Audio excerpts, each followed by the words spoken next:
आप कितना भी हाथ पैर पटक लें, पर जो चीज आपके लिए हितदायक नहीं होगी, भगवान किसी कीमत पर आपको कभी नहीं दे सकते महाराज,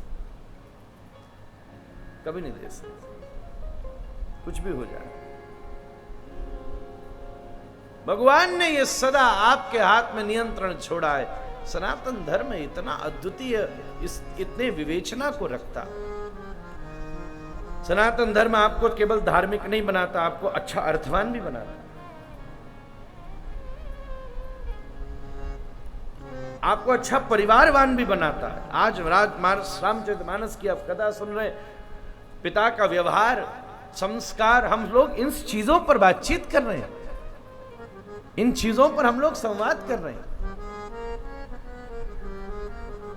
संबंधों पर बातचीत कर रहे हैं। ये सब जीवन के बड़े महत्वपूर्ण तथ्य हैं महाराज। विवाह पर बातचीत कर रहे हैं, त्याग पर बातचीत कर रहे हैं। मैंने आपसे निवेदन किया ना कल, जो एक इंस्टेंट अनप्लान्ड चेंज है जीवन का, उस पर कैसे रिएक्ट करना है, पूरी रामायण की कथा बता देती। अनप्लान्ड चेंज, बिकॉज यहां जो राम जी के साथ घटा है वो कोई प्लान्ड नहीं है। जो राजा बनने जा रहा है वो जंगल भेज दिया जा रहा है, कहां एक बालक नहीं है फिर 4 हो गए, कहां जंगल में घूमना था तो रावण ले गया, कहां आके राज्य करना था तो फिर सीता जी को भेज दिया। इतनी चीजें। मेरी कल रात्रि हम लोग बैठे थे, जब एक भाव निकल करके आया कि दुनिया में कोई आपको अन्य ऐसा साधन नहीं मिलेगा। बात बड़ी समझदारी और विवेक से कह रहा हूं विकास जी, जहां एक स्टोरी में पूरी लाइफ स्टोरी मिल जाए, एक स्टोरी में लाइफ के हर पहलू पर अलग अलग स्टोरीज चाहिए होती हैं,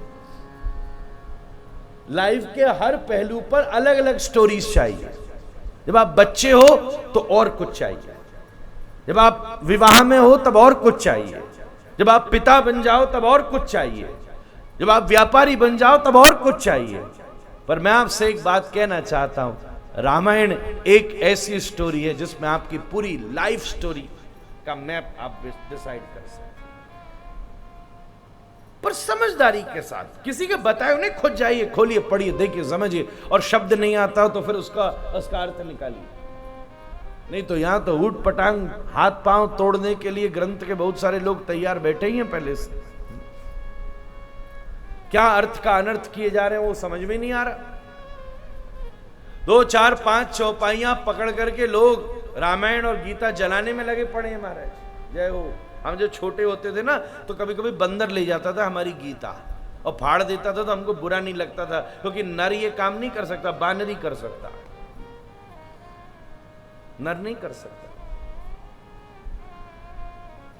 लोगों ने कह दिया हम उस पर चर्चा करेंगे। गोस्वामी जी ने लिख दिया, ढोल गमार शूद्र पशु नारी सकल ताड़ना के अधिकारी, और लोगों ने हल्ला मचा दिया। भैया ये बता, अधिकारी शब्द का मतलब क्या होता है? अधिकारी शब्द का मतलब होता है जिसके पास अधिकार है कि नहीं? The one who have the right to do, उसी को तो हम अधिकारी जी बोलते हैं। ये फलाने अधिकारी जी हैं, जिसके पास राइट है। तो जिसके पास ताड़ना का राइट है, अर्थ ये है। अब समझने बैठो तो हम तो 2 मिनट में कोंगरिया यहां तो यहां घुमाने जाना है, इतनी तो गुरु जी कृपा है। एक चीज सच बताओ, सड़क पर जा रहे हो, एक पुरुष किसी स्त्री के ऊपर हाथ उठा रहा होगा, छोड़ दोगे उसे? यहां बेटा कोई छोड़ देगा? बताओ। अच्छा एक चीज छोड़ो, आज की बात छोड़ो, आज से 100 साल पहले छोड़ दिया होता? राम जी ने ऐसे पुल बना दिया क्या? हम तभी की बात करें। किसी ने छोड़ दिया क्या? श्री कृष्ण द्रौपदी को भरी सभा में विवस्त्र करने का प्रयास हो रहा था हमारे भगवान ने, भीम ने छोड़ा नहीं किसी को, एकमात्र भीम था उस समय। ये तो तब की बात बता रहा हूं मैं। एक पुरुष किसी स्त्री पर हाथ उठाए, यहां बैठा कोई भी व्यक्ति क्या उसको छोड़ देगा? और अगर छोड़ रहा है तो फिर वो व्यक्ति नपुंसक है भैया, उसको इलाज कराना चाहिए। और अगर कोई स्त्री किसी पुरुष के ऊपर हाथ उठाए तो तुम जाके 4 और जमाओगे। हाँ तू सही कर रही है। अब हमारा राहुल रोज तबला बजाता है, अब ये फुर्सत में हो ना, तो 2-4 हम अपने भाइयों से कहेंगे जरा इसका जाके हाथ चेक करना। वृंदावन में हमारे एक प्रेमी रहते थे, मृदंग सिखाते थे वो सबको। भैया मृदंग में ये 2 उंगली, तबला में भी तो यही, ये 2 उंगली का खेल होता है। हमको आंखों देखा नजारा है। रिक्शा में गए, वो एक रिक्शे वाला उनसे भिड़ गया, गाली गलौज करे। भैया उनने हमारे सामने बेटा यूं, जैसे तबले में बजाते ना, यूं करके भाई खोपड़ी पे एक बार यूं किया, बेहोश होकर गिर गया नीचे। हमने कहा ये क्या हुआ? बोले महाराज 25 साल से टन टन कर रहा हूं, पत्थर है ये, हाथ पकड़ के देखो। ओ मैंने देखा, दब भी नहीं लिया। कभी कभी राहुल मेरे पास आता है, बेचारे के यहाँ बैंडेज लगी रहती है, यहाँ कभी वो पट्टा बांध के रखता है। मैं कई बार पूछा किसने पीट दिया गया तुझे?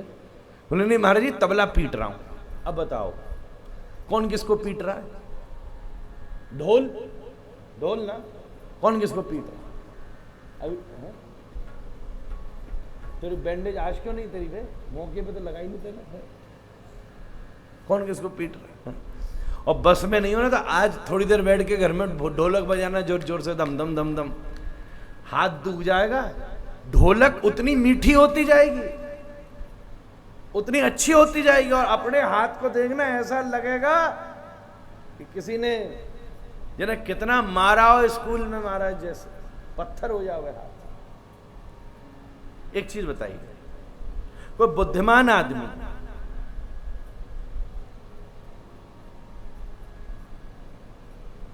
बच्चा कौन होता है? गम्हार। ठीक, बच्चा गम्हार होता है। 25 साल का बच्चा अपनी मैया के गाल पर हाथ मार दे, छोड़ दोगे उसे? भगवान छोड़ देंगे उसे? और 6 महीना का बच्चा क्या छोड़ता है? तुम्हारी कितने नाक बाल हाथ कान खींचे होंगे उसने, और न मारे तो तुमको मजा और नहीं आएगा महाराज। मिथ्या वदति लोकोयम चंदनम खलु शीतलम पुत्र गात्र क्षणम स्पर्शः चंदनात् अतिरिच्यते। बड़ा सुंदर श्लोक है। दुनिया झूठ बोलती है कि चंदन शीतल होता है। जब अपना छोटा बच्चा अपने हाथ से गाल पर मारता है तो जो शीतलता आती है उसका क्या कहना माने। पुत्र गात्र क्षणम स्पर्शः चंदनात् अतिरिच्यते। तेरे लाला है छोटा, 2 देखा तो गाल कच कहेगा, और 20 साल बाद देगा तो हम ही कहेंगे आजा हम भी चल रहे तेरे साथ 2 देंगे। गम्हार, जरा विषय तो समझिए, कोई आपसे द्रोह थोड़ी ना कर रहा है।